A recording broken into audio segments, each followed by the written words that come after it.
Hi everyone, welcome back to the Tox Lab. I'm Rebecca. I'm Rob. This week, we're going to try and answer the question, can people really be trusted to report their own drug use? So Rebecca, why don't you introduce us to the study that tries to answer this question? So the paper we're going to talk about today is titled Reported Recreational Drug and New Psychoactive Substance Use versus Laboratory Detection of Substances by High-Resolution Mass Spectrometry in Patients Presenting to an Emergency Department in London with Acute Drug Toxicity.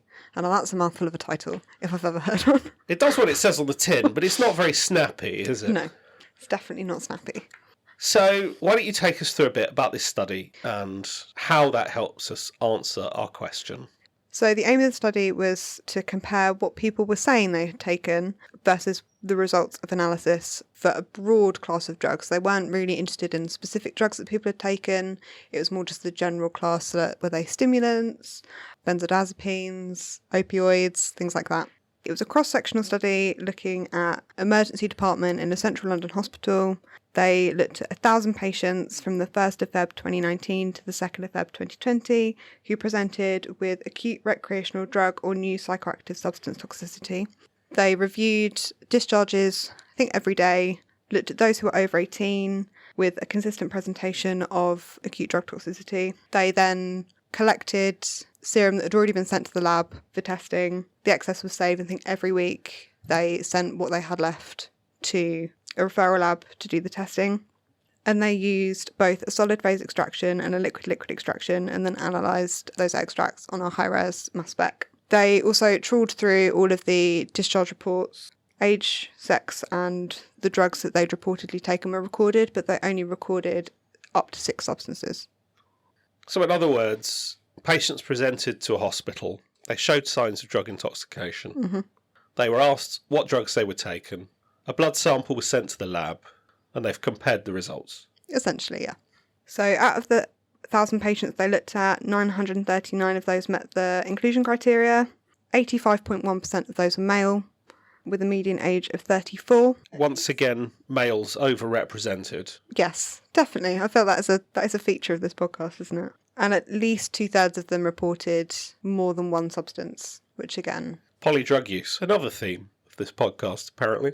So in this study, they basically looked at both negative and positive predictive values. So Rob, do you want to explain a little bit about what those are? Yeah, so in this context, when we're talking about positive predictive value of a drug, it's the proportion of reported drug uses that were then confirmed by lab tests. So in other words, if someone reports using cocaine, how often does that report align with the lab also detecting cocaine? The negative predictive values are the sort of the inverse of that. The proportion of people that deny using a particular drug or do not disclose using a drug, because I believe this was they were asked what drugs, not given a list of drugs. I believe so, yeah. In other words, if they don't mention cocaine, how often do you not detect cocaine? And these tell us two slightly different things. So the average negative predictive value for all the class of drugs they looked at were more accurate, and the median was 0.9, so 90%. So in other words, most of the time, if they didn't mention a drug, it wasn't detected. Exactly. And the median positive predictive value was 68% or 0.68. In other words, drug use was disclosed and only confirmed 68% of the time? Yep. Which I would have thought it would have been the other way around, that more people would be omitting drugs as they'd be detecting more than people were disclosing. Yeah, so, okay, so your logic would be that people would be less honest and therefore we'd be detecting drugs that were not disclosed. Yeah. But actually the negative predictive value actually tells us that that isn't the case. Yeah. And on average. We are talking on average over the whole data set. On average, most people who don't report a drug, it will not be found on laboratory tests. Okay, so at first glance then, to answer that original question, can people really be trusted to report their own drug use? On average, the answer seems to be yes. Yeah. I feel like there might be a but coming on. Oh, I think there might be, but we'll get into that. So there's a lot of reasons why people might not disclose drug use. This was in the context of healthcare, and I hope, as somebody who works in a hospital, that in general people feel that they can approach healthcare without any degree of stigma. But clearly, there still is some That's stigma always gonna be, associated isn't with there? drug use. So there will always be situations in which people don't disclose drug use. But I think in general, this data does suggest that people are honest. But I think, why don't we move through some of these drug classes and look at some of the individual breakdowns, because there seems to be quite a lot of diversity between the different classes of drugs. So if I move through the top three sort of classes of drugs that were self-reported versus those detected in the lab, alcohol was self-reported in 42% of people, stimulants such as cocaine were self-reported in 53%, and GHB use was reported in 23% of people. Whereas moving on to the lab testing, other drugs were detected in 90%, opioids detected in 57%, stimulants detected in 64%, and benzodiazepines detected in 52%. And other drugs, they don't tell us what those other drugs are. This probably includes a lot of therapeutics, things like antihistamines, and I'm guessing. Imagine so. Yeah, okay. So already there's a discrepancy there between the prevalence of different reporting versus the prevalence of detections. Yeah. Okay, so why don't we look at some of the individual classes? So let's take a deep dive into opioids. So 18.1% of people were self-reporting opioid use, and this included diacetyl morphine, methadone, and codeine as being, I think, the three most prevalent self-reported opioids. So diacetyl morphine, heroin. Yeah. Yeah. But interestingly, opioids were detected in 57% of the samples that they looked at. Okay, so opioids were much more prevalent than people were reporting. Yeah, and this included EDDP, which is a methadone metabolite, detected in 40%, methadone in 17%, morphine in 16%, and codeine in 14%. Okay, interesting. So what do you think might be the root cause of this? So we know that methadone is prescribed as an opioid replacement therapy, and it does have quite a long half-life. So for a lot of these individuals, they might not believe it's acutely related to their presentation and therefore not reporting it because they've been taking it for so long and they know that it's not the reason they've turned up in the emergency department, so aren't disclosing it. And they're either taking it therapeutically and don't think it's relevant, or possibly have taken it possibly days ago and are still testing positive. Exactly. Because it does hang around for quite a long time. Okay. And for some of these, there's the potential, like for example with codeine, that these have been given either in the emergency department or prior to admission, so they're not necessarily aware that they've been given it. Okay, so people possibly taking over-the-counter painkillers or being given pain relief whilst in hospital. Yeah. Prior to the collection of the sample. That's certainly possible, isn't it? Yeah, and as far as I'm aware, they didn't look at any of the medications they were prescribed when they were admitted to kind of cross those off the list. So noscapine and piperacillin were also detected in patients who'd reported opioids. So noscapine and piperacillin are alkaloids found in the opium poppy, and they get incorporated into heroin in the refinement process, and so they're often used as markers to test for street heroin. They let you tell the difference between street heroin and pharmaceutical diamorphine.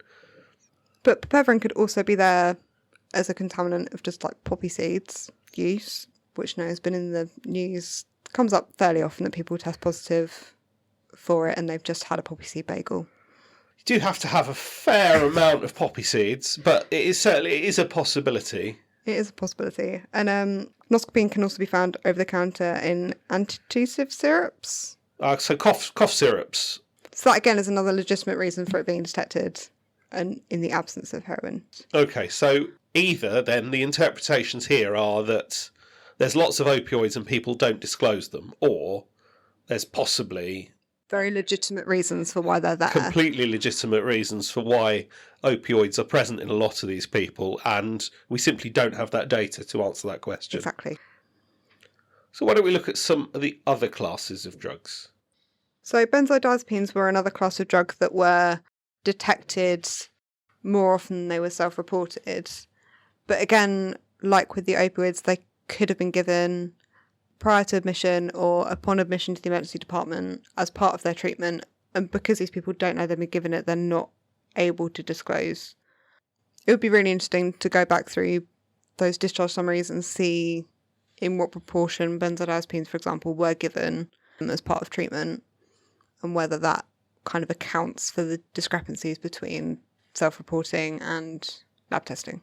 Some benzodiazepines can have very long half-lives as well, so it is possible that, like methadone, there might be individuals that have used benzodiazepines 24 hours prior to admission that don't consider it relevant to their admission.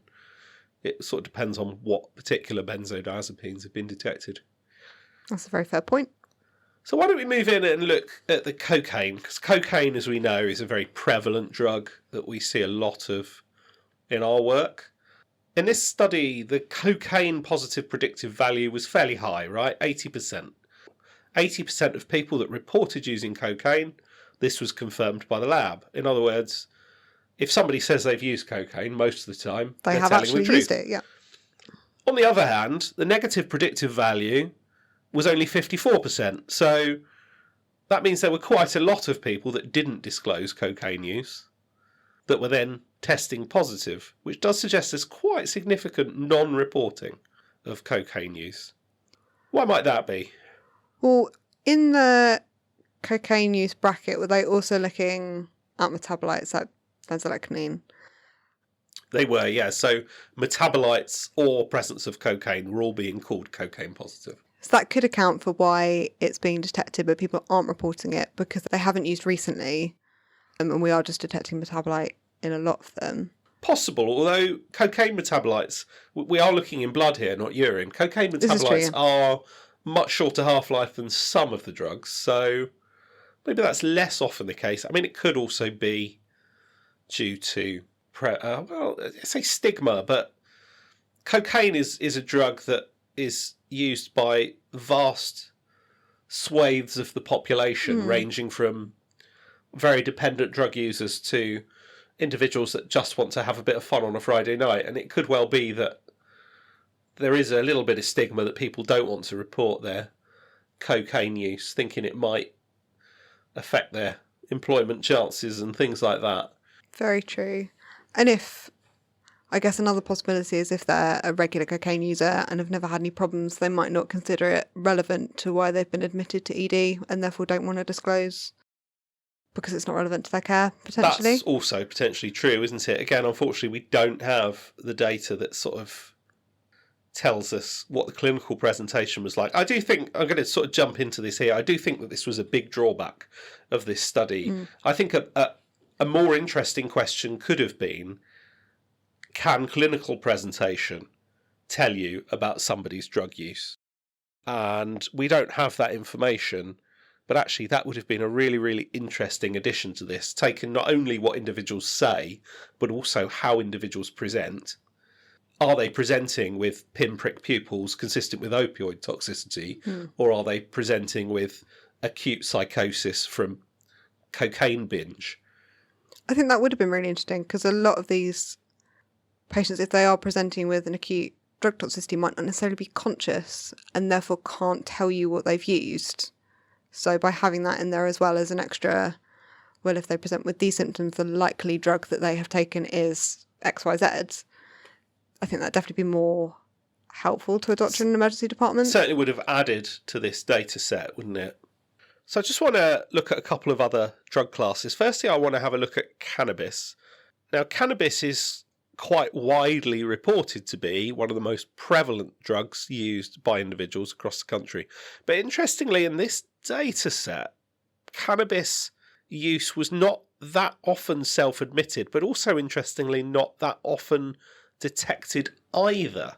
Yes, it's reported in 13% of individuals in this study, but detected in 16%. So slight discrepancy there. But really not much. No, I'm slightly surprised by some of this.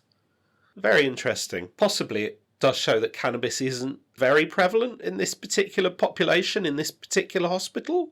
I don't know, these numbers do seem to surprise me a little bit. Yeah, they are not what you necessarily expect from what sort of things we kind of see. So it did have a relatively low positive predictive value in this data set, 48%. So that does suggest some misreporting or detection challenges. I suspect it's more likely misreporting. People who are not admitting it but are then testing positive. Yeah, and we know carboxy THC has quite a long half-life. Hangs around for a very long time, particularly in very heavy users. Yeah. So it could be the people who used days ago and, again, not thinking it's relevant to their admission, so aren't reporting. Okay, and the other one I did want to look at was, well, actually there's two I want to look at. So I think the psychedelics in this study were quite surprising. They had a very, very low positive predictive value. In other words, only 19% of individuals who reported using psychedelics had their results confirmed by laboratory testing. There are two possible explanations here. Either lots of people were lying about their psychedelic use, or, perhaps more likely, the lab methods simply weren't good enough to pick up their psychedelics. Which is a very interesting point, because we know that psychedelics have quite short half-lives. We also don't have any data on when these samples were collected in relation to people being admitted, or indeed in relation to when they've actually taken certain substances. So it's quite likely that it's just all cleared from the system by the time we've got a sample that we can test. They might have used and we just can't see it. Interestingly, the negative predictive value for psychedelics was 100%. So individuals who denied the use of psychedelics were all confirmed as negative. But I don't think you can trust that either, because they could have still taken it and you're just missing it and not detecting it, which confirms their self-report, but might not be true in reality. Yeah, I think there must be quite a lot of analytical challenges here. I mean, LSD is quite tricky to test for. It's present at very low concentrations in blood. It's not all that stable, and given some of the sample collection mechanisms here, where we were harvesting serum that had been in a lab and then refrigerated and then sent to another lab, it is possible that there were some analytical issues. And samples had also all been frozen and thawed again. Yeah, so freeze-thaw cycles.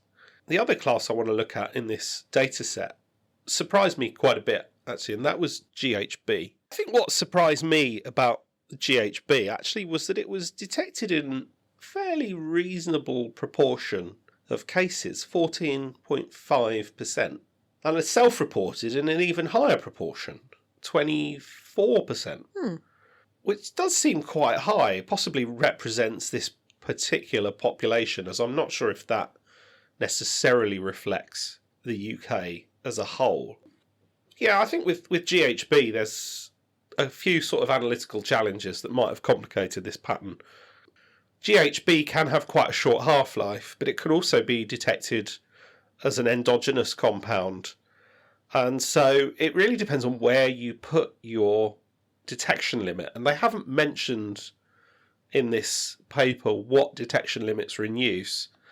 So I think that possibly it's quite hard to interpret this GHB data. The presence of high self-reports is quite interesting, though. That obviously wouldn't be affected by lab cut-offs. And that still is quite high, so... I mean, it could just be specific to the population. As with all these positive predictive values and negative predictive values for all the different classes of drugs in this paper and in this data set are entirely dependent on the population we're looking at. So any sort of change in prevalence of use is going to alter those. That's completely fair. So basically none of these values that we have discussed here are necessarily transferable to any other population. Precisely. Due to alterations in prevalence. So what are the implications of all of this? Have we answered our original question? I think yes and no.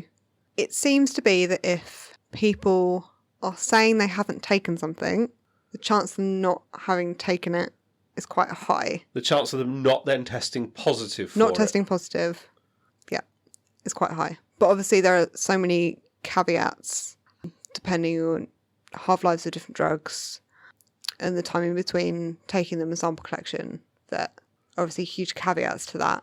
But it does seem to hold true for the majority of them, that if they're not declaring it, they're not testing positive for it. Okay, so on the one hand, if they don't declare it, chances are it's not there.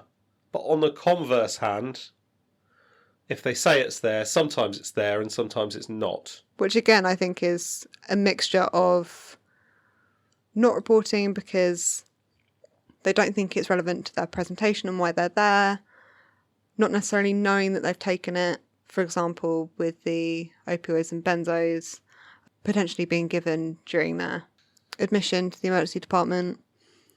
People reporting it but not testing will alter like the positive predictive value for different drugs. And again, that's probably due to the different analytical challenges that we've talked about.